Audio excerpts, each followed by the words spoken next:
internet আৰু বিলাসী জীৱন প্ৰক্ৰিয়া কিমান সহজ এই বিলাসী জীৱন যিমান সহজ সিমানেই বিপজ্জনক হৈ পৰিছে আমাৰ জীৱনত এনে বিলাসী জীৱনে প্ৰাণ ললে এগৰাকী যুৱতী পাৰ্চেল লবলৈ বাহিৰলৈ আহি মাত্ৰ 10 ছেকেণ্ডৰ ভিতৰত ঘটিল এক শিহৰণকাৰী ঘটনা বৰ্তমান সময়ত অনলাইন ডেলিভাৰীৰে সামগ্ৰী সংগ্ৰহ কৰাটো বহুতৰ বাবে স্বাভাৱিক হৈ পৰিছে কিন্তু এই অনলাইন মাধ্যমেৰে সামগ্ৰী সংগ্ৰহ কৰি ঘটিল কেতিয়াও কল্পনা কৰিব নোৱাৰা ঘটনাটো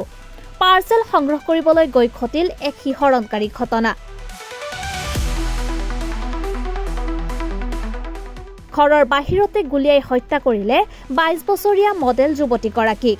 মাৰিয়া জোছ নামৰ যুৱতীগৰাকী জিমৰ পৰা ঘৰলৈ উভতি অহাৰ পিছতে কুৰিয়াৰ বয় ৰূপত আহিছিল আক্ৰমণকাৰী মাৰিয়া ওলাই অহাৰ লগে লগে গুলি কৰে কুৰিয়াৰ বয়জনে আক্ৰমণকাৰীৰ গুলিত ঠিতাতে মৃত্যুক আকোৱালি লয় মাৰিয়াই আৰক্ষীয়ে কৰা সন্দেহ অনুসৰি হত্যাকাণ্ডটো পূৰ্ব পৰিকল্পিত আৰু ইয়াৰ আঁৰত মাৰিয়াৰ প্ৰাক্তন সংগী থাকিব পাৰে বুলি জানিবলৈ দিয়ে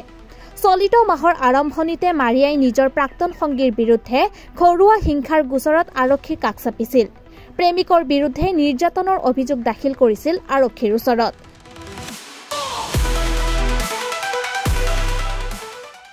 এগৰাকী মডেল হোৱাৰ উপৰিও মাৰিয়াই ব্যৱসায়ৰ লগতো জড়িত আছিল আনফালে এগৰাকী এংকৰ হোৱাৰ সপোন দেখিছিল মাৰিয়াই